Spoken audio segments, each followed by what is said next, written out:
ఒక అడవిలో ఒక క్రూర మృగం లేదా ఒక గుంటనక్క నేను వేటాడడం మానేసా, మాంసం తినడం మానేసా, రక్తం తాగడం ఆపేసా, జస్ట్ వ్యవసాయం చేస్తాను, నాలో మార్పు వచ్చేసింది అని చెప్పింది అనుకోండి, అడవంతా కూడా ఆశ్చర్యపోతుంది. మనం వింటుంది కరెక్టా లేకపోతే వాళ్ళు నిజంగానే మారిపోయారా అని. నిజంగా ఆంధ్రప్రదేశ్లో ఇప్పుడు ప్రధానంగా అవినీతి రుచి మరిగినటువంటి వ్యక్తులు లేదా రాజకీయాల్లో ఉన్నటువంటి వాళ్ళు మేము అస్త్ర సన్యాసం తీసుకున్నాం, రాజకీయాల నుంచి వైదొలుగుతున్నాం, పూర్తిగా రాజకీయాలకు దూరం, ఇంకెప్పటికీ రాజకీయాలు మాట్లాడడం, వ్యవసాయం చేసుకుంటాం, హార్టికల్చర్లో మేము చాలా రీసెర్చ్ చేసాం, త్వరలో పంటలు పండిస్తాం అని చెప్పింది కూడా ఇలాగే ఉంటుంది అనేది సగటు ఆంధ్రప్రదేశ్లో ఈ రాజకీయాలను చూస్తున్నటువంటి ఏ ఇద్దరు మాట్లాడుకుంటున్నా ఈ చర్చ జరుగుతోంది. ఇంకా ప్రధానంగా చెప్పాలంటే 8 నెలల్లో ఆంధ్రప్రదేశ్లో వైసీపీ పార్టీ నుంచి ఇటువంటి స్టేట్మెంట్సే ఆ రాజకీయ నాయకులు ఎవరైతే వైసీపీ పార్టీకి రాజీనామా చేశారో, పదవులకు రాజీనామా చేశారో ఇట్లాంటి స్టేట్మెంట్లే ఇచ్చారు దాదాపుగా. అంటే నేనేది వాళ్ళని ఏదో క్రూర మృగాలు అలా అనటం లేదు, కానీ జస్ట్ చాలా మంది మాట్లాడుకుంటున్న అంశం. ఈ అస్త్ర సన్యాసం చేసిన వాళ్ళలో ప్రధానంగా మొదటి నుంచి జగన్మోహన్ రెడ్డి గారితో చాలా చనువుగా ఉన్నవాళ్ళు, కష్ట సుఖాల్లో ఉన్నవాళ్ళు, కష్ట నష్టాల్లో ఉన్నవాళ్ళు, అలాంటి వాళ్లే ఇటువంటి స్టేట్మెంట్స్ ఇవ్వడమే ఇక్కడ ఆశ్చర్యంగా ఉంది. అందులో ప్రధానంగా ధర్మాన ప్రసాదరావు గారు కానీ, లేకపోతే ఆళ్ల నాని కానీ, తాజాగా మాజీ ఎంపీ విజయసాయిరెడ్డి గారు కానీ. ఆయన అయితే ఏకంగా విజయసాయిరెడ్డి గారు కూడా నేను వ్యవసాయం చేస్తాను, రాజకీయాల నుంచి వైదొలుగుతున్నా, ఇక మాట్లాడను అని స్టేట్మెంట్ ఇవ్వడం కూడా అందరూ మాట్లాడుకుంటున్నారు. ఇక ఆళ్ల నాని కానీ ధర్మాన ప్రసాదరావు గారు కానీ అలాగే అన్నారు, మేము రాజకీయాల నుంచి మాట్లాడము, రాజకీయాల నుండి వైదొలుగుతున్నాం అన్నారు. సో ఇవన్నీ చూసిన వాళ్ళందరికీ కూడా ఏంట్రా ఇట్లా మాట్లాడుతున్నారు వీళ్ళు, ఇది నిజమేనా, ఇది నిజమా లేకపోతే అబద్ధమా అనే నేపథ్యంలో ఇక నాయకత్వంపై వీళ్ళు విసిగి వేసారిపోయారా, లేకపోతే తల్లి చెల్లి విరక్తి చెంది ఎప్పుడైతే దూరం జరిగారో హింట్ ఇచ్చారా, లేకపోతే బంధువులు అన్నటువంటి బాలినేని శ్రీనివాస్ రెడ్డి గారు కూడా బయటకు వచ్చేసి మాట్లాడినప్పుడు చాలా మంది క్యాచ్ చేయలేదా? ఇవన్నీ చూసిన వాళ్ళందరికీ ఏమనిపిస్తోందంటే వాళ్ళు చాలా క్లియర్గానే హింట్ ఇచ్చారు, అర్థం చేసుకోవడానికి చాలా గ్యాప్, చాలా టైం పట్టింది అనేది అందరూ మాట్లాడుకుంటున్నారు. ఇప్పుడు తాజాగా ఏబిఎన్ ఆంధ్రజ్యోతి సంస్థల ఎండి వేమూరు రాధాకృష్ణ గారు తన వీకెండ్ కామెంట్ బై ఆర్కే, అలాగే వారాంతపు లోగుట్టు కథనం కొత్త పలుకులో కూడా ఈ రాజకీయ సన్యాసులకి సంబంధించి ప్రధానంగా మాజీ ఎంపీ విజయసాయిరెడ్డి రాజీనామాపై జరిగిన తతంగం, తెర వెనుక కథ, లోగుట్టు అన్నీ కూడా సవివరంగా రాశారు. అయితే దీనికి సంబంధించి ఇప్పుడు చాలా తీవ్రంగా 2 తెలుగు రాష్ట్రాల్లో చర్చ నడుస్తోంది. ఏంటి గవర్నర్ పదవి హామీ బీజేపీ ఎంపీ కావడం లేదని చెప్పి విజయసాయిరెడ్డి చెప్పినప్పటికీ కూడా అసలు ఆయన అమిత్ షాని కలవడం, ఆయన వెళ్లి పీయూష్ గోయల్ని కలవమంటాం, తర్వాత బీజేపీ ఎంపీ అవ్వాలన్నా, బీజేపీలో జాయిన్ అవ్వాలి అని అనుకున్నా కూడా టీడీపీ క్లియరెన్స్ ఇవ్వాలి అని చెప్పడం, ఆ తర్వాత అప్రూవర్గా మారితే టీడీపీ క్లియరెన్స్ ఇస్తామనడం, ఇలాంటి అనేక సంచలన విషయాలు, లోగుట్టు, తెర వెనుక జరిగినటువంటి తతంగాలు, అలాగే ఆయన ఈ 10 సంవత్సరాల్లో చెప్పిన మాట మీద నిలబడకపోవడం, ఎన్నిసార్లు మాట తప్పడం, ఇలా అనేక విషయాల్ని సుదీర్ఘంగా తన ఆర్టికల్లో ప్రస్తావించారు, సుదీర్ఘంగా వివరించారు. దీంతో చాలా మంది ఏమని అంటున్నారంటే విజయసాయిరెడ్డి చేతలకి మాటలకి చేసేదానికి పొంతనుండదు కాబట్టి ఈ ఆర్టికల్ కి మళ్ళీ కొంత ఇంటిగ్రిటీ పెరిగింది, చర్చ జరుగుతోంది, అందరూ మాట్లాడుకుంటున్న నేపథ్యంలో ఇక్కడ అసలైన ట్విస్ట్ ఏమిటంటే మీ నిర్ణయం నచ్చలేదు మాకు, కానీ గౌరవిస్తాం అని చెప్పి ఆయన రాజీనామాని వైసీపీ పార్టీ అధికారికంగా ట్వీట్ చేసి రిప్లై ఇచ్చింది. అంటే మళ్ళీ ఇదంతా కూడా ఎటు దారి తీస్తోంది అన్నది ఒక చర్చ. అంటే విజయసాయిరెడ్డి భవిష్యత్తు వైసీపీ బంగారు భవిష్యత్తుకి ఏమైనా లింక్ ఉందా, లేకపోతే ఈ తతంగం అంతా ఏమన్నా రాజకీయ కోణంలో ఉందా? ఎందుకంటే చెప్పేదానికి చేసేదానికి విజయసాయిరెడ్డి గారు ఈ 10 సంవత్సరాల్లో వ్యవహరించిన తీరు ఎలా ఉంటుందనేది వివరించారు. కాబట్టి ఇది భయంతో సన్యాసమా, భయం వల్ల వచ్చిన భక్తితో సన్యాసమా, లేదా దీని వెనుకల జరుగుతున్న వ్యవహారాలేంటి, మరి వైసీపీ తెగిన గాలిపటంలో ఎందుకు మారింది, వైసీపీ కేర్ ఆఫ్ రాజకీయ సన్యాసులు.com అని ఎందుకు సాయిరెడ్డి సన్యాసం కథింత చర్చనీయాంశంగా మారింది? ఏబిఎన్ ఆంధ్రజ్యోతి సంస్థల ఎండి వేమూరు రాధాకృష్ణ గారు తన కొత్త పలుకులో ప్రస్తావించినటువంటి తెర వెనుక కథనాలు, లోగుట్టు అంశం కూడా ఇప్పుడు ఎందుకు చర్చనీయాంశమైంది? ఎందుకు ఈ సన్యాసాన్ని రాజకీయ కోణంలోనే అందరూ చూస్తున్నారు? మాటలకి చేతలకి పొంతనుండదని ఎందుకు అంటున్నారు? వైసీపీ కేర్ ఆఫ్ రాజకీయ సన్యాసుల కథ గురించి మాట్లాడదాం. టీడీపీ నుంచి సుధాకర్ రెడ్డి గారు జాయిన్ అయ్యారు. సీనియర్ రాజకీయ విశ్లేషకులు అంకంరావు గారు, కాంగ్రెస్ నుంచి Kasaragadda Nagarjuna spokes person, BJP కూడా కాసేపట్లో జాయిన్ అవుతుంది. అంకంరావు గారు, మీతో ప్రారంభిస్తాను. ఏదైనా సరే మాటలకి చేతలకి పొంతనుండదు. ఇది భయంతో సన్యాసమా, భయం వల్ల కూడుకున్న భక్తితో వచ్చిన సన్యాసమా? ఎందుకంటే ఆయన చెప్పింది ఒకటి, చేసేది ఒకటి. అండ్ వైసీపీ కూడా మీ నిర్ణయాన్ని మేము నచ్చదు మాకు, కానీ గౌరవిస్తామని అన్నారు. అన్నిటికీ ఏమైనా లింక్ ఉందా? రాధాకృష్ణ గారు చాలా బీజేపీలోకి రావడానికి ఆయన ప్రయత్నాలు చేసిన విషయాన్ని కూడా ప్రస్తావించారు. ముందుగా విజయచంద్ర గారు, మీకు ఏబిఎన్ ఆంధ్రజ్యోతి యాజమాన్యానికి, పెద్దల సుధాకర్ రెడ్డి గారికి, అలాగే మిత్రుడు నాగార్జునకి, రమేష్ నాయుడు గారికి, వీక్షకులందరికీ కూడా శుభోదయం అండి. మీరు ప్రారంభంలోనే చాలా విషయాలు చెప్పారు, ప్రత్యేకంగా మనం చెప్పుకోవాల్సిన అవసరం లేదు. విజయసాయి రెడ్డి ఎవరితను 2004 ముందు ఇతని గురించి ఎవరికి తెలియదు. పొద్దులు చూసుకునే వ్యక్తి, అంటే ఇందులో దొంగ లెక్కలు ఎలా చేయాలో నిష్ఠానితుడు కాబట్టి ఆయన వాళ్ళ తాతగారి దగ్గర మొట్టమొదట పనిచేశాడు. ఆ తర్వాత ఆ కుటుంబంతో అవినాభావ సంబంధం ఏర్పడింది. ఆ విధంగా వాళ్ళ ప్రస్థానం కొనసాగింది. 2004లో రాజశేఖర రెడ్డి ముఖ్యమంత్రి అయిన తర్వాత అతనికి ముందుగా తిరుపతి దేవస్థానంలో అవకాశం కలగజేశారు. ఆ తర్వాత వైశ్య బ్యాంకు, ఇలా రకరకాలుగా. అంటే ఎందుకు బ్యాంకుల్లో జరిపించారు అంటే వాళ్ళ డొల్ల కంపెనీలన్నీ పెట్టడానికి కారకం ఇతడే కాబట్టి అక్కడి నుంచి లోన్ రూపేణా డబ్బులు మళ్లించే కార్యక్రమంలో భాగంగా నల్లధనాన్ని తెల్లధనం చేసుకునే కార్యక్రమంలో చాలా క్షుణ్ణంగా తెలిసిన వ్యక్తి కాబట్టి అతన్ని నియమించడం జరిగింది. ఎక్కడెక్కడైతే వాళ్ళ దగ్గర అవకాశాలు ఉంటాయో అవకాశాలకు మించి లోన్లు ఇప్పించేసి అక్కడి నుంచి తప్పుకున్నాడు. ఎక్కడా కూడా అతను పూర్తిగా పనిచేయలేదు. ఆ తర్వాత ఈ కాంగ్రెస్ పార్టీ నుంచి విభేదించడం, వీళ్ళు పార్టీ పెట్టినప్పుడు 3 ఉన్నారు: జగన్మోహన్ రెడ్డి, విజయలక్ష్మి, విజయసాయి రెడ్డి. ఈరోజు విజయలక్ష్మి గారు ఇంతకుముందే వెళ్ళిపోయారు.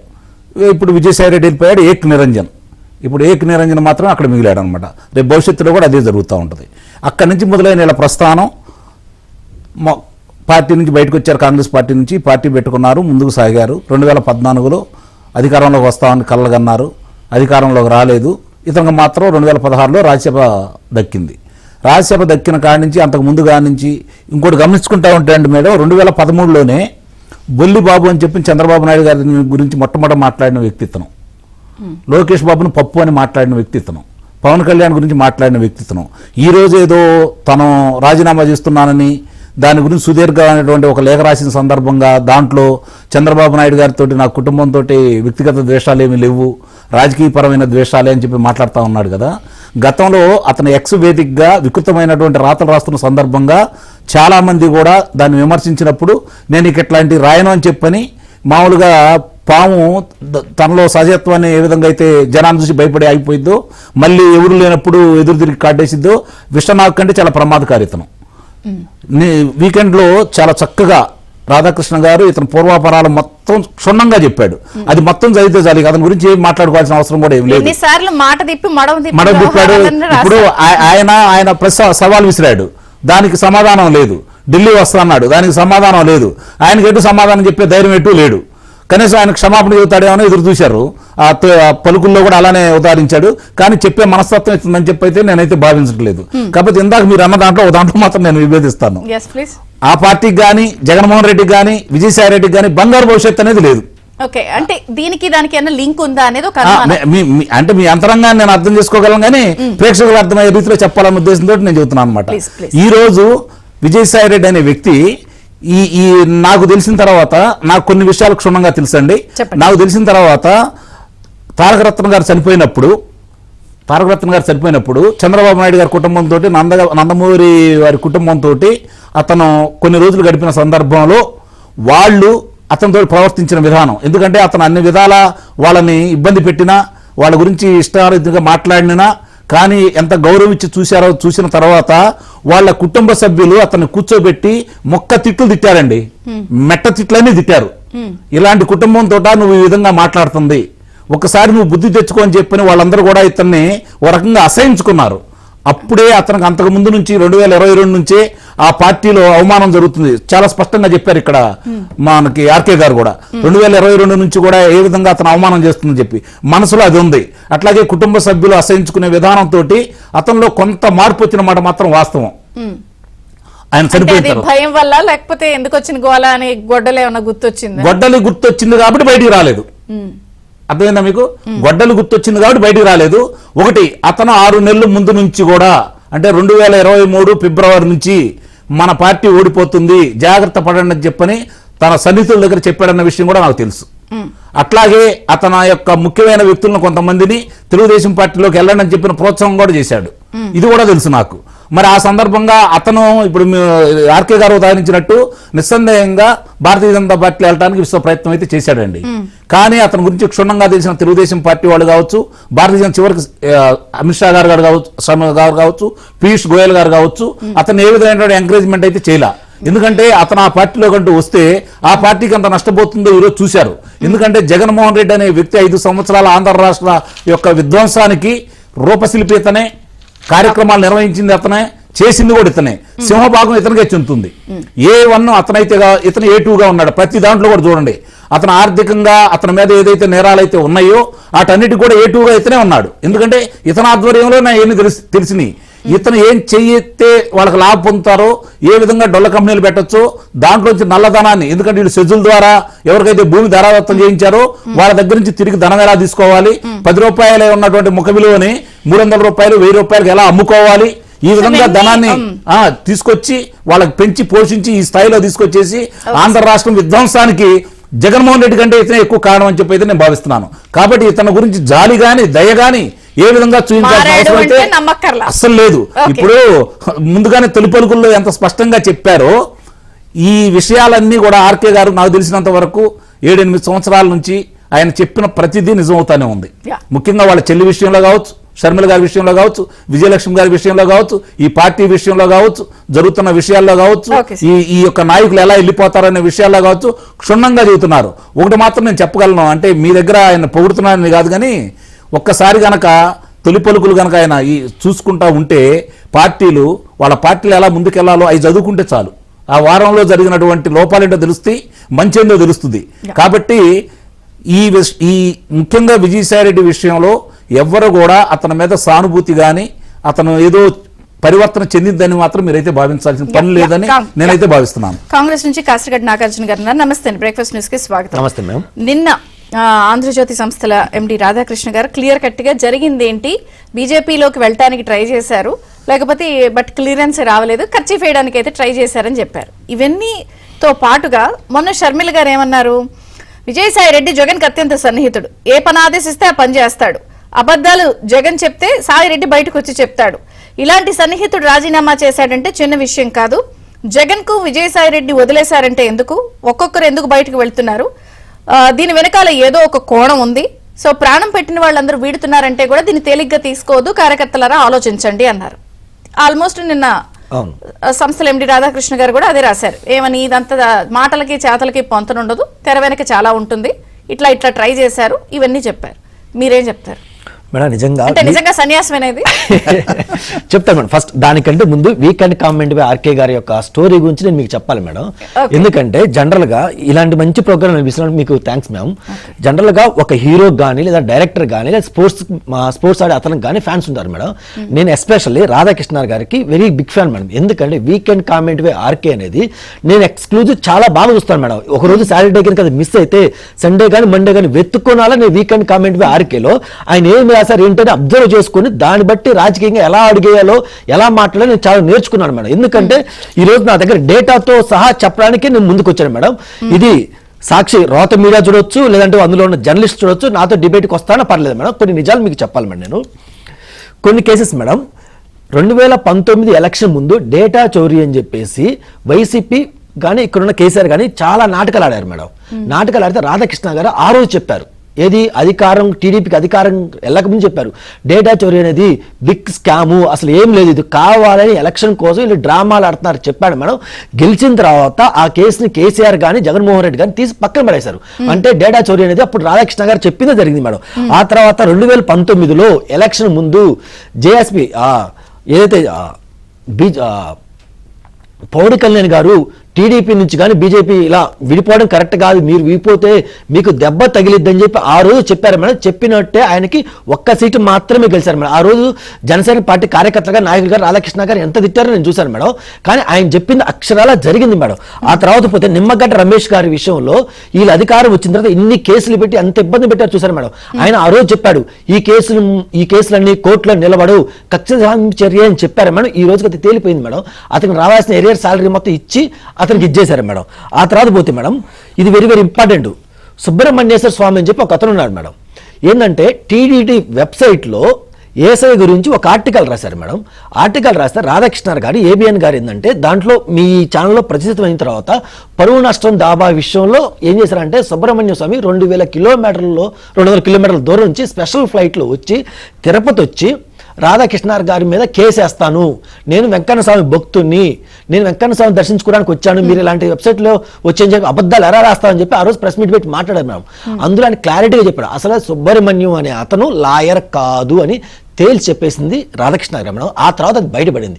ఆ తర్వాత ఇతను వెంకన్న స్వామి మీద ప్రేమతో రాలేదు, ఎందుకంటే వెంకన్న స్వామి మీద ప్రేమతో వస్తే ఆ రోజు ఈయన తిరుపతి వెళ్ళి వెంకన్న స్వామిని దర్శించుకోకుండా తిరుపతిలో ప్రెస్ మీట్ పెట్టి డైరెక్ట్గా జగన్మోహన్ రెడ్డి గారి దగ్గరికి వెళ్ళి శాలువా పిచ్చుకొని భోజనానికి వెళ్ళాడు అని చెప్పి బయట పెట్టింది రాధాకృష్ణ గారు మేడం. అంటే ఇలాంటి చాలా ఉన్నాయి, ఇంకా ఉన్నాయి మేడం. నెక్స్ట్ వచ్చేసి ఇంకా మేడం అంటే నేను ఇప్పుడు చెప్పిన వీళ్ళు అబద్ధాలు అనుకుంటున్నారు మేడం. కానీ ఇంకపోతే రీసెంట్ గా వీకెండ్ కామెంట్ ఆర్కెల్ ఇంకో మాట చెప్పారు మేడం. మరి దానికి విజయసాయి రెడ్డి గారు సిద్ధమో కాదు నాకైతే తెలియదు మేడం. ఈయనకి రాజ్యసభ కావాలన్నప్పుడు జగన్మోహన్ రెడ్డి గారు డబ్బులు అడిగితే ఈయనకి చెన్నైలో ఒక హౌస్ ఉంటే ఆ హౌస్ అమ్మి వచ్చే డబ్బులకి రీసెంట్ గా మేడం నేను చెప్పిన పిచ్ స్టోరీ అని చెప్పి పేటిఎం బ్యాచ్ కానీ లేదా బ్లూ మీడియా కానీ మీరు అనుకుంటే నేను కొన్ని డేట్లతో సహా చెప్తాను, మీరు రాసుకోండి. ఫస్ట్ డేట్ నెంబర్ 1 చెప్తాను మేడం, నాకు 5 నిమిషాలు టైం ఇవ్వండి మేడం. డిసెంబర్ 2022లో మేడం 31వ తారీఖు వీకెండ్ కామెంట్ లో ఆర్కే చెప్పారు మేడం. ఏమని చెప్పారంటే జగన్మోహన్ రెడ్డి గారు వాళ్ళ ఎమ్మెల్యేలని విపరీతంగా ఇదవుతున్నారు, విధేయత చూపిస్తున్నారని మీరు అనుకున్నారు, కానీ మీ ఎమ్మెల్యేలు కానీ ఎంపీలు కానీ మీ మీద చాలా అగెనిస్ట్ గా ఉన్నారు. వాళ్ళు జనసేనలో కానీ బీజేపీలో కానీ టీడీపీలో కానీ ఎప్పుడు వాళ్ళు లిఫ్ట్ చేస్తే అప్పుడు మారతానికి అంత డేంజర్ గా ఉన్నారని చెప్పి వీకెండ్ కామెంట్ ఆర్కేలో చెప్పారు మేడం. చెప్పిన తర్వాత ఇప్పుడు చూస్తాను మేడం ఒక్క నిలబట్ల పెట్టాలి రాలంటే రాలిపోతున్నాను మేడం. ఆ రోజు నేను డేట్గా చెప్తున్నా, ఆ రోజు ఆయన చెప్పింది ఈ రోజు నేను మేడం. నెక్స్ట్ పబ్లిక్ లో జగన్మోహన్ రెడ్డి ఫాల్స్ డౌన్ అవుతుందని చెప్పి ఆ రోజు 2.5-3 సంవత్సరాల క్రితం ఆయన వీకెండ్ కామెంట్ ఆర్కెల్ చెప్పారు మేడం. అది ప్రూవ్ అయింది మేడం. తర్వాత వస్తే మేడం 2023 మార్చి 11వ తారీఖు వీకెండ్ కామెంట్ ఆర్కెల్ చెప్పారు. ఏమనంటే సునీత గారి మీద బ్లూ మీడియా ఎవరైతే వాళ్ళ సొంత నాన్నగా చనిపోయారో అది ఆమెకు ఆస్వాదించడంలో వీళ్ళు స్టార్ట్ చేశారు, అది తీవ్ర స్థాయికి చేరుతుందని చెప్పి ఆ రోజు ఆయన రాశారు మేడం. ఈ రోజు వరకు మనం చూస్తున్నాం ఇప్పటికి అదే జరుగుతుంది మేడం. వివేకానంద రెడ్డి గారు ఎవరిని చెప్పారంటే సునీతమ్మ అని వాళ్ళ పేరే చెప్తున్నారు. విజయసాయి రెడ్డి గారి గురించి కూడా చాలా చెప్పారు, ఎలిగేషన్స్, ఇల్లు అమ్ముకున్నారు, పిల్లిగడ్డం, ఇవన్నీ రాశారు కదా. ఇప్పుడు దీన్ని ఎట్లా చూస్తారు? షర్మిల గారు కూడా అదే అంటున్నారు, నమ్మబాకండి దీని వెనకాల చాలా ఉందని. ఏంటి చాలా ఉంది అంటే వెనకాల 2-3 సెంటెన్స్లు అంటే మనకి టైం కన్స్ట్రెయింట్ 29వ తారీఖు మేడం వీకెండ్ కామెంట్ మన డేట్లు క్లారిటీ చెప్తున్నాయి. 29వ తారీఖు 4/2023 మేడం. ఇది very very important. ABN Radhakrishna గారు వీకెండ్ కామెంట్ పై రాసిన స్టోరీని సిబిఐ అది తీసుకొని దాని మీద ఇన్వెస్టిగేషన్ చేసింది మేడం. ఏమనంటే వివేకానంద రెడ్డి గారు చనిపోయిన తర్వాత 2 గంటల తర్వాత ఫస్ట్ కాల్ భారతమ్మకి జగన్మోహన్ రెడ్డి గారికి వచ్చింది. వచ్చినప్పుడు వాళ్ళు లోటస్ పనులు ఎర్లీ మార్నింగ్ 4 మీటింగ్ లో ఉన్నారు. మీటింగ్ లో అక్కడ 4 IAS IPS అధికారులు ఉన్నారు, వాళ్ళతో డిస్కషన్ చేస్తున్నారు చెప్పి వీకెండ్ కామెంట్ రాధాకృష్ణ గారు చెప్తే దాన్ని తీసుకొని సిబిఐ ఇన్వెస్టిగేషన్ చేసింది మేడం. దాంతో ఆయన ఏం చెప్పారంటే తెలిసిన తర్వాత జగన్మోహన్ రెడ్డి గారు బ్రష్ చేసుకొని టిఫిన్ చేసి సరదాగా మంచి డ్రెస్ వేసుకొని సరదాగా బస్సు కారులో వచ్చారు, ఫ్లైట్ లో రాదని చెప్పి ఆయన చెప్తే బయటకు వచ్చింది మేడం. ఇంకా ఉంది మేడం, ఇంకా 2 నిమిషాలు మేడం. నెక్స్ట్ వచ్చేసి బిఫోర్ ఎలక్షన్ ఏది 2023 5వ తారీఖు 6 చెప్పాడు, 6వ తారీఖు 5వ నెల 2023 చెప్పాడు జగన్మోహన్ రెడ్డి గారు భయపడుతున్నారు, ఆయన ఓడిపోతానని చెప్పి ఆయన సంకేతాలు వచ్చి అని చెప్పి ఆయన చెప్పారు మేడం.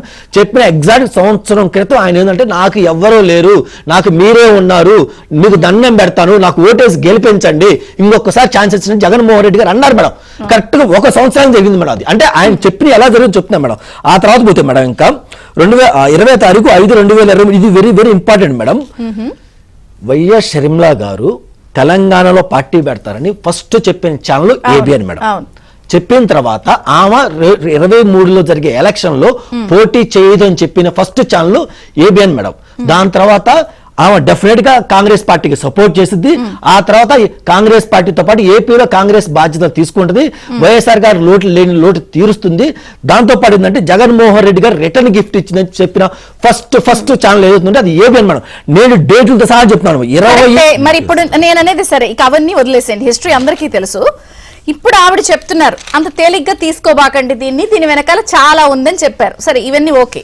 నేను అనేది నిజం చెప్పాడు, మిగిలిన విషయాలన్నీ కూడా నిజం చెప్పమన్నాడు. అది చెప్పండి. ఇప్పుడు అయితే ఈ విషయంలో నిజం చెప్పాడు అన్నారు, దీని వెనకాల చాలా ఉంది గేమ్ అని ఆవిడ అంటున్నారు. ఏంటది? జగన్మోహన్ అవునన్నా కదన్నా మేడం, విజయసాయి రెడ్డి గారు గాని షర్మిలమ్మ గాని జగన్మోహన్ రెడ్డి గారికి రైట్ అండ్ లెఫ్ట్ గా పనిచేశారు మేడం. ఎందుకంటే 2014 ఎలక్షన్ ముందు కానీ 14 to 19 ఎలక్షన్ కానీ 19 జరిగిన ఎలక్షన్ కానీ గ్రౌండ్ స్థాయిలో ఎవరు కష్టపడ్డారా అంటే జగన్మోహన్ రెడ్డి గారు జైల్లో ఉన్నప్పుడు కానీ ఆయన ఇంకోటి చూసుకున్నప్పుడు కానీ మా షర్మిలమ్మ గారే గ్రౌండ్ స్థాయిలో తిరిగి కార్యకర్తలకు అవైలబుల్గా ఉండి భరోసా ఉండి జగన్మోహన్ రెడ్డి గారు మీకు మళ్ళీ వస్తారు, నన్ను నమ్మండి, మిమ్మల్ని కాపాడతారని చెప్పి పాదయాత్ర చేశారు, గెలిపించింది వైఎస్ షర్మిల గారు మేడం. ఆ తర్వాత ఆమె ముందుని నడిపిస్తే వెనకుండి ఎవరు నడిపించారంటే విజయసాయి రెడ్డి గారు నడిపించారు మేడం. ఇప్పుడు పార్టీలు క్యాండిడేట్లు సెలెక్ట్ చేయడంలో కానీ పార్టీ ఎలక్షన్ లో డబ్బులు సత్తడం కానీ ఇంకో వగైరా పార్టీ రిజిస్ట్రేషన్ దగ్గర నుంచి ప్రతి విషయం విజయసాయి రెడ్డి గారు చూసారమ్మా. ఎందుకంటే వీళ్ళిద్దరు అంత రైట్ అండ్ లెఫ్ట్ గా ఉన్నప్పుడు మా షర్మిలమ్మకి కానీ విజయసాయి రెడ్డి గారు అని కరెక్ట్ తెలుసు జగన్మోహన్ రెడ్డి గారి మనస్తత్వం ఎలాంటిది, ఆయన ఎప్పుడు ఎలా బిహేవ్ చేస్తారు. విసిగిపోయారా లేకపోతే అక్కడ ఆయనతో పడలేక బయటకు వచ్చారా లేకపోతే అంటే షర్మిలమ్మ గానీ విజయమ్మ గానీ ముందు బయటకు వచ్చారు మేడం, ఆ తర్వాత విజయసాయి రెడ్డి గారు బయటకు వచ్చారు మేడం, అంతే డిఫరెన్స్. కానీ భయపడ్డారు ఆయన జగన్ వైఖరికి మమ్మడి మేడం వీకెండ్ కామెంట్ ఆర్కేలో చెప్పిన విధంగా అతను అప్రూవల్ గా మారదామని ఫిక్స్ అయ్యాడు. కానీ గొడ్డల పోటు గుర్తుకొచ్చి ఆయన అప్రూవల్ గా మారలేదు మేడం, అంతే డిఫరెన్స్. ఎందుకంటే నేను మళ్ళీ మీకు ఇస్తాను ఛాన్స్. టీడీపీ సుధాకర్ రెడ్డి గారు ఉన్నారు, అలాగే బీజేపీ నుంచి రమేష్ నాయుడు గారు కూడా జాయిన్ అయ్యారు. రమేష్ నాయుడు గారు స్వాగతం అండి. సుధాకర్ రెడ్డి గారితో మాట్లాడి మీకు ఛాన్స్ ఇస్తాను. సుధాకర్ రెడ్డి గారు నమస్తే, బ్రేక్ఫాస్ట్ న్యూస్ కి స్వాగతం. సో కర్చీఫ్ వేయడానికి ఏమేం ప్రయత్నాలు జరిగాయి, ఎట్లా కుదరలేదు అన్నది చాలా క్లియర్ కట్ గా జరిగింది. ఏం చెప్తారు? దీని తర్వాత చాలా పరిణామాలను అంత తేలిగ్గా తీసుకోకూడదు, మాటలకి చేతలకి పొంతనుండదు అనేది ఎక్కువ శాతం వినిపిస్తున్న అభిప్రాయం, మీరేమంటారు? మేడం విజయ్ చంద్ర గారు, మీకు ప్యానలిస్టులందరికీ నమస్కారం. మీరు మొదట్లోనే చెప్పారు అంటే అడవి మృగాలు జంతువులు గడ్డి మేస్తాయంటే ఎవరు నమ్ము, పాముకు పాలు పోసినా విషం కక్కక మానదన్నది సామెత. మన విజయసాయి రెడ్డి గారిని చూస్తానే ఎవరికైనా కనీస పరిజ్ఞానం ఉన్న వాళ్ళకి గుర్తొచ్చేది నక్క అండి. ఆయన నక్క జిత్తులు బాగా తెలిసిన వ్యక్తి, శకుని పాత్ర అద్భుతంగా పోషించగలడు. అలాగే మనం అంటుంటాం కొంగ జపం అని, ఇప్పుడు ఆయన కొంగ జపం ప్రారంభించాడన్నది నా అంచనా అండి. నేను తెలుగుదేశం అధికార ప్రతినిధిగా కాకుండా ఒక మానసిక నిపుణుడిగా చెప్తున్నాను. మనకి ఏ రోజు వేమన్న గారు చెప్పారు, ఎలుక తోలు తెచ్చి ఆడాడ ఉతికిన నలుపు నలుపే గాని తెలుపు రాదు అని. అలా ఆయన బుద్ధి మారుతాదని ఎవ్వరూ అనుకోం. పరివర్తన ఇది ఒక దశలో వస్తుందండి. ఈ అన్ని ఆరితేన ఈ వ్యక్తికి ఏమి రాదు. ఇటీవల ఒక సినీ నటి పేరొద్దులండి, ఆమె కూడా సన్యాసం తీసుకున్నారు కుంభమేళాలో. ఆమె మీద డ్రగ్స్ కేసు ఉంది. ఆమె కేసుల నుంచి బయటపడడానికి పేరెందుకు సార్ రాశారుగా పేరు అలా రెండు అంశాలండి. ఒకటి కేసులకు భయపడ్డాడు, అన్ని దారులు మోసుకుపోయినాయి. గతంలో ఆయనకి అలా హైదరాబాద్ పోతే కేసీఆర్ ఉండేవారు, ఇక్కడ జగన్మోహన్ రెడ్డి గారు ఉండేవాళ్ళు, ఢిల్లీలో బీజేపీ పెద్దలు అండదండలు ఉండేటప్పుడు ఆయన చెప్పాడు, అందరూ కూడా చెప్పుకున్నాం, మన పత్రికల్లో కూడా రాశారు, అది వేరు. ఇప్పుడు ఆ దారులన్నీ మూసుకుపోయాయి. కేసులు ఆయన అలా నానబెట్టుకుంటూ వాయిదాలు వేసుకుంటూ వచ్చారు. 10 ఏళ్ళు పైగా బెయిల్ మీద ఉండి చేస్తున్నారు ఏటుగా. ఆయన జగన్మోహన్ రెడ్డి గారికి జైలు తప్పదు ఎప్పటికైనా అండి. ఎందుకంటే నేను ఒక అడుగుతాను సార్, ఇది చెప్పండి. అంటే మనము మెజారిటీ థింగ్స్ అయిపోయినాయి, కానీ ఆయన మీద విపరీతమైన ఎలిగేషన్స్ ఉన్నాయి. వైజాగ్ లో భూ ఆక్రమణలని, లేకపోతే ఎక్స్ట్రాషన్స్ అని, బెదిరింపులని మీరు ప్రతిపక్షంలో ఉన్నప్పుడు చాలా ఆరోపణలు చేశారు. లేదా తాజాగా మీ గవర్నమెంట్ వచ్చాక కాకినాడ పోర్టు వ్యవహారము, లేకపోతే అవన్నీ ఏం జరిగినాయి, మళ్ళీ అవి రిటర్న్ ఇచ్చాడు, ఇవన్నీ చూసాము. ఇవి కాకుండా ఒక దశాబ్ద కాలంగా ఆయన మీద విపరీతమైన ఎలిగేషన్స్ ఉన్నాయి.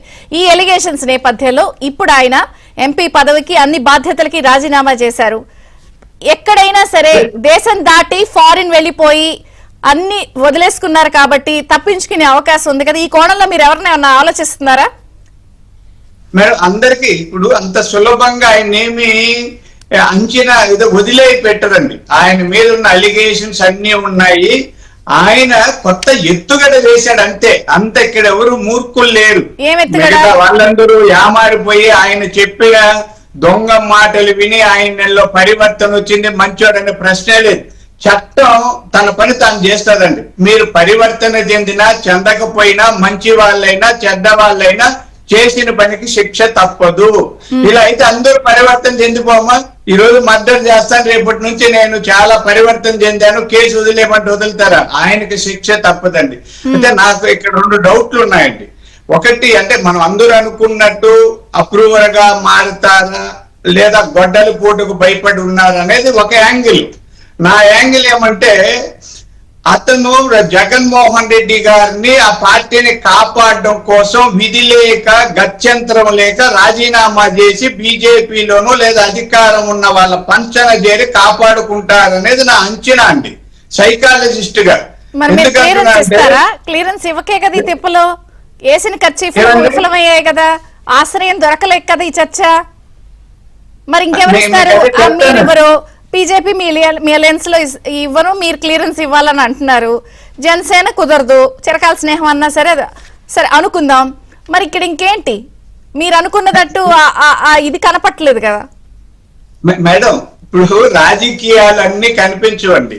ఇప్పుడు తెనాలి రామలింగం స్టోరీ అందరికీ తెలుసు. ఆ మధ్య ఎన్టీ రామారావు గారు, కృష్ణదేవరాయలు గారు, నాగేశ్వరరావు గారు తెనాలి రామకృష్ణ ఒక సినిమా కూడా తీశారు. తెనాలి రామకృష్ణని ఒక దశలో దేశ బహిష్కారం చేస్తారు. అదే సమయంలో బహ్మనీ సుల్తానులు విజయనగర సామ్రాజ్యం మీద దండయాత్ర చేస్తారు. వాళ్ళకి బాబర్ గారు సహాయకారిగా ఏనుగుల అప్పుడు ఆ బలమంతా పంపించే దశలో ఈయన ఇక్కడ నుంచి బహిష్కరణకు గురైన వాడిని పిలిపించుకుంటాడు బాబర్. ఆయన చాలా జోకులు చెప్తాడు. అక్కడికి బాబర్ గారిని మెప్పించి బహ్మనీ సుల్తానులకు సహాయం చేయకుండా ఆపి విజయనగర సామ్రాజ్యాన్ని గెలిపిస్తారు. ఆ దశలో మళ్ళీ ఈయన పిలుస్తారు. అంటే ఇక్కడ అస్త్ర సన్యాసం చేస్తున్న రాజకీయ వదిలేస్తున్నా ఆళ్ళ నానితో ముఖ్యమంత్రి గారు భేటీ అయినట్ట. అది పైకి చెప్తున్న మాటలండి. ఇప్పుడు పోయి సార్ మేడం, ఎవరికైనా జ్ఞానం ఉంటే ఆలోచించాలి. ఆయన వ్యవసాయం చేయడానికి రాజ్యసభ ఏమన్నా అడ్డమా? ఆయన వ్యవసాయ పనులు ఏమైనా పారా పలుగు బట్టి రేపు ఏమన్నా లేదా దున్నుతాడా, చేస్తాడా, నీళ్లు కడతాడా? ఏం లేదండి. వ్యవసాయం చేయడానికి రాజ్యసభ సభ్యత్వం వదిలేయాల్సిన అవసరం ఏమన్నా ఉందా? అసలు రాజ్యసభకి ఎప్పుడో ఒకసారి సంతకం పెట్టి వస్తే కూడా చాలు, మాట్లాడకపోయినా కూడా. కరెక్టే. మరి ఇప్పుడు ఈయన రాజకీయ కోణం ఒకటైతే, ఇన్ని ఎలిగేషన్స్ ఉన్న వ్యక్తి రేపొద్దున దేశం దాటి వెళ్ళిపోయే అవకాశాలు కూడా ఉన్నాయి. నీ కోర్టు కూడా ఏమైనా తెలియజేసి ఆపచ్చు కదా ఈ లోపాన్ని రాజకీయ కోణం తర్వాత. మేడం, ఆయన రకరకాల మీకు ముందే చెప్పాను, నక్క జిత్తుల్ని ఎలా అంచనా వేస్తా ఉన్నా. అయితే తెలుసు, మా పార్టీ చంద్రబాబు నాయుడు గారు ఇలాంటి వాళ్ళని ఎందరినో చూశారు. అయితే ఇక్కడ రాజకీయాల్లో చాలా మార్పులు వస్తుంటాయండి. మన రాధాకృష్ణ గారు, బ్రహ్మం గారు చెప్పినట్టు చెప్తుంటారు, ఆయనే చెప్పాలి. ఇప్పుడు కొన్ని పైకి చెప్పలేమండి. అంటే బాధ్యత కలిగిన మామూలు విశ్లేషకుడు అయితే చాలా వాస్తవాలు కూడా చెప్పగలం. ఒక పార్టీ అధికార ప్రతినిధిగా చెప్పలేం, కానీ అతన్ని వదిలిపెట్టే ప్రశ్నే లేదు. అతను కుట్రదారు, కుతంత్రాలు బాగా తెలిసిన వ్యక్తి. ఆయన భయపడడం లేదని నా ఉద్దేశం అండి, వ్యక్తిగత. ఆయన ఏదో భయపడి చేయడం, గొడ్డలి పోటు, కోడి కత్తి డ్రామాలు అన్నిటికీ ఆయనే డైరెక్టర్. ఆ డైరెక్టర్ నటుడికి ఏం భయపడు, నేర్పించే టెంపరీ అంటారు ఈ సన్యాసాలు ఇవన్నీ. కొంగ చెప్పమండి, వేరే మార్గమే లేదు. అర్థమైంది సార్. బీజేపీ నుంచి రమేష్ నాయుడు గారు, నమస్తే, బ్రేక్ఫాస్ట్ న్యూస్ కి స్వాగతం. ఏంటో ప్రత్యేక ధన్యవాదాలన్నీ కూడా మోదీ గారికి, అమిత్ షా గారికి చెప్పారు. ఆయన వెళ్ళిపోతా నా వెనకాల వెన్నుదన్నంతా ఆయనే ఉన్నారు. అసలు మీ పార్టీలో చేరిపోయి బీజేపీ ఎంపీ అయిపోవడానికి ప్రయత్నాలు చేశారని, అమిత్ షా గారిని కలిశారని, పీయూష్ గోయల్ గారిని వెళ్ళి క్లియరెన్స్ తీసుకోమని ఇన్ని వార్తలు బయటకు వచ్చాక ఏం చెప్తారు బీజేపీ వాళ్ళు? ఎలా సమర్థించుకుంటారు ఈ అంశాలన్నింటినీ? పూర్తి రాజకీయ కోణంగానే ఇదంతా తెర వెనక ఇన్ని విషయాలు జరిగాయి అని. అంటే ఆంధ్రప్రదేశ్ రాజకీయాలు ఒకసారి చూసినట్లయితే అధినాయకుడి మీద ఆ పార్టీ రాబోయే రోజుల్లో నిలబడదనేటువంటి విశ్వాసం లేక అనేక మంది అంటే రాజకీయ చరిత్ర ఉన్నటువంటి కుటుంబాలు సుదీర్ఘకాలంగా, లేకపోతే వైఎస్ఆర్సీపీ సంబంధించి పెట్టక ముందు కూడా రాజశేఖర రెడ్డి కుటుంబంతో అనుబంధం ఉన్నటువంటి వాళ్ళు ఈ రోజు పరిస్థితులను బాగా అంచనా వేసిన తర్వాత జగన్మోహన్ రెడ్డి గారి యొక్క నాయకత్వంలో ఉన్నటువంటి లోపాలు ఏవైతే ఉన్నాయో వాటిని అన్నింటిని కూడా బేరేజ్ వేసుకుని రాబోయే రోజుల్లో భవిష్యత్తు లేదు ఈ పార్టీకి అని చెప్పి ఒక అంచనాకు వచ్చి అనేక మంది చాలా మంది సంబంధాలు తెంపుకుంటున్నటువంటి నేపథ్యాన్ని చూస్తున్నాం. ఆ క్రమంలో విజయసాయి రెడ్డి గారు ఒకరు. కాకపోతే విజయసాయి రెడ్డి గారు ఒకరు అనేది అని అనుకోవడానికి కూడా లేదు, ఎందుకంటే ఆయన కొంత ప్రత్యేకంగా చర్చించాల్సినటువంటి మనిషి. కారణం ఏంటంటే డే 1 నుంచి కూడా జగన్ ఫ్యామిలీకి చాలా చాలా వాళ్ళ కుటుంబం ఆర్థికంగా ఎదగడానికి అన్ని రకాలైనటువంటి వ్యవస్థల్లో లోపాలని అడ్డుపెట్టి వాళ్ళని ఆ విధంగా ఉన్నత స్థితికి చేర్చినటువంటి పాత్రలో క్రియాశీలకమైనటువంటి భూమిక పోషించినటువంటి వ్యక్తి విజయసాయి రెడ్డి గారు. తన యొక్క విద్యుక్త ధర్మం ఏదైతే ఉందో దాన్ని కూడా తోసిరాజని, లేకపోతే కొన్ని రకాలైనటువంటి వాళ్ళ యొక్క ప్రొఫెషన్ ఏదైతే ఉందో చార్టెడ్ అకౌంటెంట్ గా అతను చేయకున్నటువంటి అన్ని గీతలు దాటి సైతం అతను వాళ్ళ కుటుంబం కోసం నిరంతరం కృషి చేశాడు. ఆర్థికంగా అడ్డుదారులు అయినా సరే తొక్కించి ఉన్నత స్థితికి తీసుకుపోయాడు. దాని పర్యవసానం జైల్లో 1 సంవత్సరం పాటు ఉండడం ఏదైతే ఉందో మనందరం కూడా చూసాం. కానీ ఇక్కడ మనం అర్థం చేసుకోవాల్సింది ఏంటంటే ఈ క్రమంలో విజయసాయి రెడ్డి గారు కూడా ఒకవైపు ఆర్థికంగా ఎదిగేటువంటి ప్రయత్నం చేశాడు. ఆ ఎదుగుతున్నటువంటి క్రమంలో ఈయన మాత్రం నిజంగా తేలిలో పడ్డ ఈగలాగా అయిపోయింది ఈయన జీవితం. తేలిలో పడ్డ ఈగలాగా ఎందుకు జీవితం అయిందంటే ఏ విషయంలో తీసుకున్నా వృత్తిపరంగా ఫెయిల్ అనేటువంటి విషయం మనకు స్పష్టమైంది. ఎందుకు వృత్తి ధర్మాన్ని సరైనటువంటి రీతిలో నిర్వర్తించలేక విఫలమైనటువంటి వ్యక్తి, జైలు పోయినటువంటి వ్యక్తి.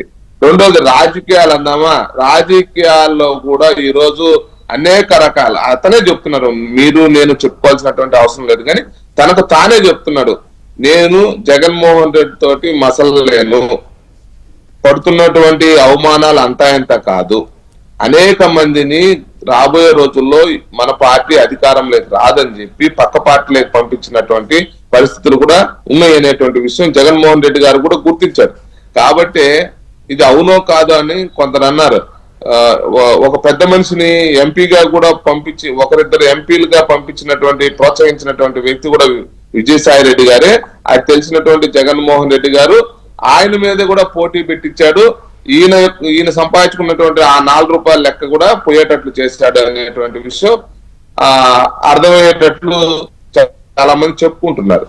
మూడో విషయం ఏంటంటే మనకు తెలిసినటువంటి విషయమే, అన్ని పార్టీలతోటి వ్యవహరించినటువంటి విధానం రాజకీయాల్లో కొనసాగుతున్నటువంటి క్రమంలో మన పార్టీని చాలా కమిట్మెంట్ తో ఉండొచ్చు కాక, కానీ ఇతర వ్యక్తులతోనూ ఇతర పార్టీలతో ఎక్స్ట్రీమ్ గా పోయి మనం చెడ్డపడాల్సినటువంటి అవసరం లేదు. ఎందుకంటే రాజకీయం అనేది ఒక గౌరవప్రదమైనటువంటి వృత్తిగా భావించాలి, ఒక ధర్మం, ప్రజలకు సేవ చేయాలని వచ్చినటువంటి నేపథ్యంలో వ్యక్తిగత వైరానికి పోవాల్సినంత అవసరం అయితే లేదు. కానీ విజయసాయి రెడ్డి గారు అంత పెద్ద మేధావి, అవునన్నా కాదన్నా చదువుకున్నటువంటి గొప్ప వ్యక్తి. చెప్తున్నా చదువుకున్నటువంటి వ్యక్తి, చాలా చట్టాల పట్ల అవగాహన, సమాజం అంటున్నారు. అందుకే మీకు ట్యాక్స్ చెప్పారేమో, మీకు అందుకే ప్రత్యేకించి 9 years నా వెన్ను మీరే అన్నారు. కాదు కాదు కాదు, కత్తిని దేనికైనా ఉపయోగించవచ్చు, పదునున్నటువంటి కత్తిని దేనికైనా ఉపయోగించవచ్చు. రాష్ట్రానికి 10 సంవత్సరాలు దాదాపుగా వారధిగా పనిచేశాయని చెప్పేసుకున్నాడు ఆయన సుమారుగా. ఏం చెప్పుకున్నా మంచి విషయాలకు ఉపయోగపడింటే తన యొక్క మేధస్సు గాని అతని శక్తియుక్తులన్నీ కూడా చాలా సంతోషం. కానీ అవి ఉపయోగపడినాయా లేదనేది కాలం నిర్ణయించింది, అది తెలిసిపోయింది, తేటతెల్లం అయిపోయింది. తను రాజకీయంగా అతను మాట్లాడినటువంటి మాట, భాష ఏదైతే ఉందో 100% తనకున్నటువంటి గ్రేట్ క్వాలిటీస్, ప్రతి వ్యక్తి కొన్ని మంచి లక్షణాలు ఉంటాయి, కొన్ని మంచి అర్హతలు ఉంటాయి. ఆ అర్హతలు కూడా ఈరోజు మసకబారిపోయాయి అంటున్నాను. నీవు చదువుకోకపోతే, లేకపోతే మంచి ఉపన్యాసకుడుగా లేకపోతే రాజ్యసభలో లేకంటే జగన్మోహన్ రెడ్డి లాంటి వ్యక్తిని ఒక ప్రమోట్ చేయడంలో గాని అతనేమి ఆర్థికంగా సరే, ఇప్పుడు 9 నుంచి 10 స్థితి సంవత్సరాలు మీరు ఆయనకి చాలా ప్రత్యేకంగా వెన్నుదన్ను అందించినప్పుడు ఇప్పుడు రాజీనామా చేసేసిన తర్వాత మీరు ప్రత్యేకంగా ఎటువంటి గౌరవాన్ని కల్పించబోతున్నారు అని ఆంధ్ర రాష్ట్ర ప్రజలు చూస్తున్నారు. ఇప్పుడు ఇవ్వబోయే గౌరవం ఏంటని కాదండి. అడిగాను నేనేం అడగల, నా వ్యక్తిగతం కాదు, ప్రజల తరపున అడిగాను నేను. 9 నుంచి 10 ఏళ్ళు మొత్తం వెనకాలండి బాగా సపోర్ట్ చేశారని చెప్పినప్పుడు అన్ని రాజీనామాలు చేసేసిన తర్వాత ఇప్పుడు ఇవ్వబోయే గౌరవం సపోర్ట్ ఏంటని అందరు చూస్తున్నారు. చట్టసభల్లో గెలిచి వచ్చిన తర్వాత సహసిద్ధంగా ఎదురుపడినప్పుడు గౌరవంగా మాట్లాడతాం, లేకపోతే మంచి విషయాలు తీసుకొచ్చి చర్చిద్దాము అంటే అది తప్పుడు వెల్కమ్ అంటే మీతో టచ్ లో ఉంటారు అయితే ఇప్పుడు మళ్ళీ. అలాగే ఆయన కూడా చట్టసభల్లో ఇప్పుడు అవునన్నా కాదన్నా వన్స్ ఆయన రాజ్యసభ మెంబర్ గా ఫ్లోర్ లో కనబచ్చినప్పుడు అదే నేను అంటుంది, రాజీనామా చేయకముందు మీతో కలిస్తే అబ్జెక్షన్ కాబట్టి ఇప్పుడు రాజీనామా చేసేసిన తర్వాత కలిస్తే ఏ అబ్జెక్షన్ ఉండదు అంటారు, అంతేనా మీరు అనేది? మేము అబ్జెక్షన్ లేదని చెప్పలేదు. చాలా మంది కలిస్తే తప్పేంటి అన్నారు అంటే మళ్ళీ అపాయింట్మెంట్లు ఉంటాయి. మాకు సిద్ధాంత విభేదాలు ఉన్నటువంటి కమ్యూనిస్టులు వచ్చి కలిసినా కూడా చర్చిస్తారు, కాంగ్రెస్ వాళ్ళు వచ్చినా కూడా చర్చిస్తారు, ఆహ్వానిస్తారు. దానికి ఒక విజయసాయి రెడ్డి గారికి ప్రత్యేకంగా ఏం పెద్దపీట వేయలే కేంద్రంలో ఉన్నటువంటి పెద్దలు. కానీ తనకు తాను భావిస్తున్నాడు, నాకు ప్రయారిటీ ఇస్తున్నారు, నాకున్నటువంటి వెనక చరిత్ర పట్టించుకోవట్లేదు, నాకున్నటువంటి కేసుల గురించి ఆలోచించకుండా వచ్చినప్పుడు కూర్చోబెట్టి టీ మర్యాద ఇస్తున్నారు అని ఫీల్ అయ్యాడు. ఆయన తనకు తానుగా గొప్పగా ఫీల్ అయ్యాడు. కానీ ఒక విషయం అర్థం చేసుకోవాలి, ఈ రోజు రాష్ట్రంలో జగన్మోహన్ రెడ్డి గారితో పాటు అనేక మంది పార్టీ వదిలి పరిగెడటానికి సిద్ధంగా ఉన్నారు. కానీ కూటమిలో ఉన్నటువంటి పార్టీలన్నీ పరిగెడటానికి సిద్ధంగా కాదు, మీ దగ్గరికి పరిగెడటానికి రెడీ అయ్యారు. మీ టీడీపీ వాళ్ళని అడగమన్నారు, వాళ్ళు కుదరదన్నారు. ఇది కదా జరిగింది.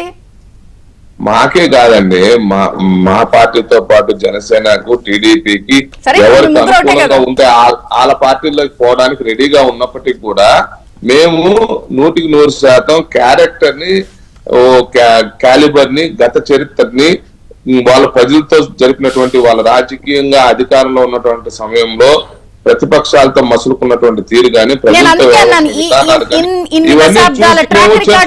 ఇప్పుడు మీరు ఎట్లా గౌరవించబోతున్నారు? అన్ని త్యజించి అన్ని అస్త్ర సన్యాసం చేసి అన్నిటి నుంచి వైదొలుగుతున్న వ్యక్తిని ఏం చేస్తారు? ఇప్పుడు రాజకీయాల నుంచే విరమించేసిన అని చెప్పి నేను వ్యవసాయం అయిపోతున్నా అని చెప్పి చచ్చిన పాము గురించి మనం ఏం చర్చిస్తాం, ఏ ఊహించుకుంటాం?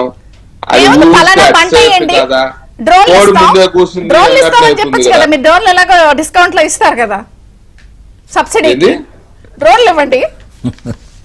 భారతీయ జనతా పార్టీ ఒక అంటే చూసే కోణం ఏంటంటే రాజకీయాల్లో ఉన్నటువంటి సమయంలో కొంత శత్రువులుగా ఎప్పుడు చూడడం ఇతరులని, వాళ్ళని 100% ఎవరైనా కావచ్చు కానీ ప్రత్యర్థులుగా మాత్రమే చూస్తాం. విజయసాయి రెడ్డి గారు కూడా ఒక పార్టీకి సంబంధించినటువంటి నేతగా చూసామంటే, వారిని ప్రత్యేకంగా చూడాల్సినటువంటి అవసరం లేదు, చూసిన పరిస్థితులు కూడా ఏం లేవు. తనకు తాను ఎక్కువ ఊహించుకుంటే దానికి మేము బాధ్యులం కాదు. రెండోది ఏంటంటే రాష్ట్రానికి సంబంధించినటువంటి విషయంలో మాత్రం జగన్మోహన్ రెడ్డి గారి యొక్క పార్టీ పట్ల విశ్వాసం పూర్తిగా తను నమ్ముకున్నటువంటి వాళ్ళు, రక్త సంబంధికులు, శ్రేయోభిలాసులు, పార్టీని అంటిపెట్టుకున్నటువంటి పూర్వకాలం నుంచి వాళ్ళ కుటుంబం పార్టీని అంటిపెట్టుకొని త్యాగాలు చేసిన వాళ్ళందరూ మాత్రం అందరూ పక్క పార్టీల వైపు చూస్తున్నటువంటి మాట మాత్రం వాస్తవం. మేము గేట్లు తెరవట్లేదు. ఓకే, మీరు తెరవట్లేదు అయితే. రెడ్డి గారు, ఇది చాలా మందికి ఒక డౌట్. ఇప్పుడు గతంలో సుప్రీంకోర్టు కూడా చెప్పింది, ఉగ్రవాది కన్నా ఆర్థిక ఉగ్రవాది చాలా ప్రమాదకరం అని చెప్తున్నప్పుడు ఇటువంటి ఇన్ని ఎలిగేషన్స్ మీరు ఎన్ని చెప్పారు?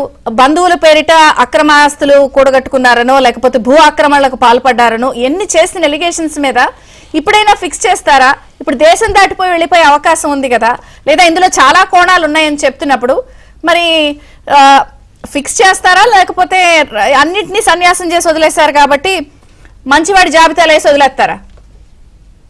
ఆయన వదిలిపెట్టే ప్రశ్నే లేదండి. ఆయన అతి తెలివితో చిక్కి బిక్కరించడం కంటే పారిపోయి ఎక్కిరించడం మేలన్న లాజిక్ తో ఉన్నాడు. ఆయన ఏదో పారిపోతున్నట్టు, అన్ని అస్త్ర సన్యాసం చేస్తున్నట్టు ఎన్ని విధాల అనుకున్న చట్టం దగ్గర తప్పించుకోలేమండి. విదేశాలు మరి అలాంటప్పుడు కోర్టుకి తెలియజేయండి ఆయన దేశం దాటి వెళ్ళిపోయే అవకాశం ఉందని. స్టేట్ గవర్నమెంట్ దేశం దాటి వెళ్లే ప్రయత్నాలు చేస్తున్నాడండి. ఆయన ఏదో పర్మిషన్ కూడా కోర్టుకు అడిగాడు. ఒకవేళ ఇచ్చినా ఆయనేమి పారిపోయాడు. ఈ వయసులో ఎక్కడ ఉంటాడండి? పట్టుకొస్తారు, తన్ని లాక్కొచ్చి ఆయనకి శిక్ష ఎంతమంది ఇప్పటి వరకు దేశం దాటి వెళ్ళిపోయిన వాళ్ళని దేశంలోనే ఎంతమందిని లాక్కొచ్చారు? పక్క రాష్ట్రంలో ఉన్న ఫోన్ ట్యాపింగ్ కేసుల వాళ్ళే ఇప్పటి వరకు రాలేదు. ఇది మేడం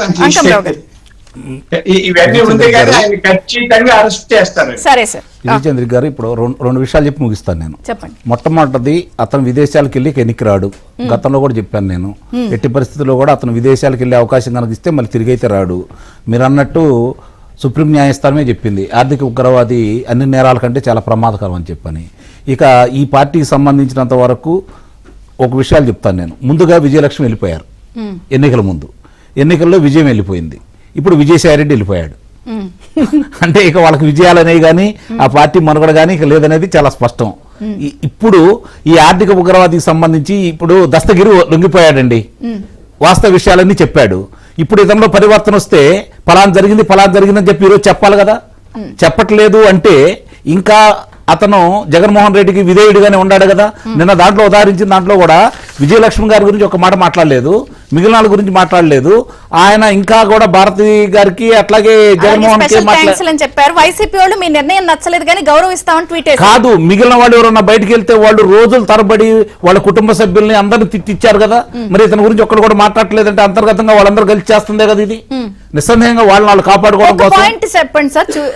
ఒక కోణం ఏదైనా ఉందా ఇందులో? ఎందుకంటే టీవీ ఛానల్ పెడతా అన్నారు, కాసేపు కుదరలేదు, మన దాని మీద మాట దాటేశారు. ఇప్పుడు ఏ పార్టీలోనూ ఆశ్రయం దొరకలేదు, సొంత పార్టీ పెట్టే అవకాశం ఉందా? అసలు విదేశాలకు వెళ్ళేవాళ్ళు మళ్ళీ భారతదేశం తిరిగి వస్తే కదండి మీరు చెప్పే ఆలోచన. ఎట్టి పరిస్థితుల్లో కూడా అతను భారతదేశానికి అయితే తిరిగి రాడు. ఇది మాత్రం వాస్తవం. నాగార్జున గారు కంక్లూడ్. 10 seconds, ఎక్కువ టైం లేదు, అయిపోయింది. ఇందాక చిన్న ఒక పాయింట్, చివరిలో ఒక పాయింట్ చెప్పడం మర్చిపోయి ఇప్పుడు చెప్తాను madam. Not 15 years back ND Tiwari దగ్గర నుంచి నిన్నగాక మొన్న వీకెండ్ కామెంట్ ఆర్కేలో ఒక మాట చెప్పారు మేడం. విజయసాయి రెడ్డి అనే వ్యక్తి 7 నుంచి 8 మంది రాజ్యసభ మెంబర్లతో బీజేపీలో జాయిన్ కావడానికి సిద్ధమయ్యాడు. అమిత్ షా గారు కానీ టీడీపీ కానీ ఒప్పుకోలేదు, జాయిన్ గారు చెప్పి వీకెండ్ కామెంట్ ఆర్కే బయట పెట్టడం వల్ల ఇది జనాలు తెలిసింది మేడం. ఇప్పుడు జనాలు నమ్ముతున్నారు, రాజీనామా ద్వారా నమ్ముతున్నారు madam. Second madam, Vijayasai Reddy ఎలాంటి వాడు అంటే త్రాచుపాము లాంటి వాడు మేడం. అతను ఎప్పుడు ఎలాగైనా మారొచ్చు. అటు పాలు పోసిన కాటేయచ్చు, పాలు పోయకుండా పక్కన ఉన్నవాడు కాటేయచ్చు మేడం. అంత దుర్మార్గుడు విజయసాయి రెడ్డి గారు. ఎందుకంటే కాబట్టి ఆయన ఆపాలి ఇప్పుడైతే. అవునవును. ఎందుకంటే ట్విట్టర్లో ఆయన ఏం చెప్పారు, ఒక్క నిమిషం, ట్విట్టర్లో ఆయన ఏం చెప్పారంటే మేడం, నేను ఇంకా నీతిగా నిజాయితీగా మాట్లాడాను, ఎటువంటి ఇది కాక ట్విట్టర్లో ట్విట్ పెట్టని చెప్పాడు మేడం. చెప్పిన గంటకి 2-3 రోజులకి మళ్ళీ బాబు గారు కానీ లోకేష్ గారిని తిట్టడం మొదలు పెట్టారు మేడం. మా శర్మిలమ్మ గారు తిట్టడం మొదలు పెట్టారు మేడం. అంత దుర్మార్గుడు. సో ఈ రోజు ఈయన రాజకీయాలను తప్పుకుంటా అంటుంది బికాస్ ఆఫ్ దేనికంటే కేసులకు భయపడి జైల్లో పెడతారు అని ఒక్క ఇంటెన్షన్ తో మాత్రమే ఇదే. ఎందుకంటే ఈ కూటమి ప్రభుత్వం కానీ బీజేపీ కానీ ఎవరైతే ఉన్నారు మేడం, వీళ్ళు కూడా దీనికి ఒప్పుకోవాలి. ఎందుకంటే విజయసాయి రెడ్డిని వీళ్ళందరూ ఈ రోజు వెనకేసుకొస్తున్నారు. దానికి కారణం ఏంటంటే అర్థమైంది, మీ పాయింట్ నాకు అర్థమైంది. వెనకేసుకొస్తున్నారా రమేష్ నాయుడు గారు? వెనకేసుకొని రావాల్సినంత అవసరము అగాయత్యం అయితే మాకు లేదు భారతీయ జనతా పార్టీకి. ఇప్పుడు జగన్మోహన్ రెడ్డి గారికి సంబంధించినటువంటి రాజకీయంగా ఫెయిల్ అయిపోతున్నటువంటి క్రమంలో అతనితో ఫెయిల్ లేకపోతే ఆర్థికంగా జగన్మోహన్ రెడ్డి కారణంగా నష్టపోయినటువంటి పరిస్థితుల్లో విజయసాయి రెడ్డి గారు ఆ పార్టీని వదిలేస్తున్నాడు అనేటువంటి విషయాన్ని అలా తాజాగా ఒక ఇంటర్వ్యూలో ఆయన ఏదో గవర్నర్ పోస్ట్ ని మోదీ గారిని అడిగారని ఇలాంటి చర్చ కూడా బయటకు వచ్చింది కదా. 1,00,000 రాసుకుంటారు, 1,00,000 మాట్లాడుతుంటారని వాటన్నిటికీ మనం సమాధానం చెప్పలేము. అవునన్నా కాదన్నా దమ్మున్నటువంటి ఛానల్ ఇన్వెస్టిగేషన్ జర్నలిజం లో ఒక అందివేసినటువంటి చెయ్యి రాధాకృష్ణ గారిది. ఆయనకున్నటువంటి సోర్స్ చాలా పెద్దవి కాబట్టి ఈ రోజు వీకెండ్ కామెంట్స్ సంబంధించినటువంటి విషయాల్లో విస్తుపోయినటువంటి నిజాలన్నీ కూడా బయటకు వచ్చినాయి. అలా ఏదన్నా ఉంటే మనం చెప్పలేం కానీ ఏదో జనాలు మాట్లాడుకున్నటువంటి మాటలు మాత్రం మనం పరిగణలో తీసుకోవాల్సినటువంటి అవసరం లేదు. ఇదో ఒక పెద్ద మనిషి ఒక జనాలు మాట్లాడుకోలే. తాజాగా ఒక వేరే దగ్గర ఇచ్చిన ఇంటర్వ్యూలో మోదీ గారిని గవర్నర్ పోస్ట్ అడిగినట్టుగా కూడా ఇంటర్వ్యూ టెలికాస్ట్ అయ్యింది. చాలా మంది రాష్ట్రపతి కావాలని కూడా కోరుకుంటా ఉంటారు, అడుగుతుంటారు, ఇస్తారండి. దాని రాజకీయాలతో వైదొలుగుతున్నాను అన్నప్పుడు గవర్నర్ మీరు స్టార్ట్ చేశారు. రాజకీయాలతో బీజేపీ సంబంధం జాయిన్ లేదు. కాకముందే అరకేసుకోవడం స్టార్ట్ చేశారు వీళ్ళు. అవునా? ఓకే, చూద్దాం జరిగే పరిణామాలు. థ్యాంక్ యూ రమేష్ నాయుడు గారు, సుధాకర్ రెడ్డి గారు, నాగార్జున గారు, అర్థం కాలేదా? థ్యాంక్